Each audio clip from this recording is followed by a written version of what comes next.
واسه هم میذاری همه چیزای من یخ زده چون نبودم خونه روشن‌تر میشه. چون خونه نبودم هی یخ میزد چی؟ غذام هر چی توش بود یخ آب خونک نمیکنم بالا بگیر ازشون بکنم. میخوام بذارم تو یوتیوب. محسن چی کار میکنی محسن؟ این موقع تو یوتیوب بذارم. چیه دیگه؟ یوتیوب میره شبکه مجازی همه میبینن.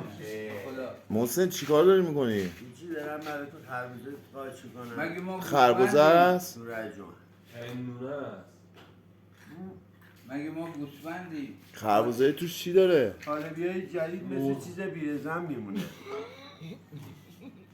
نکن هیچ جوری بریده نمیشه نگه ما ملت ایران ملت بدبختی هستیم و ونزوئلا پیش احمد ما بیا تیکه بلخشه. شما ما میایم یه چیزی بخوریم میره ببینید بریم رفتانم خب علی داره شکایت میکنه میگه که محسن آسه. صحبت کرد ما بالا بیدار. حرفی سخنی حدیثی خوردی؟ طالبی خوردی؟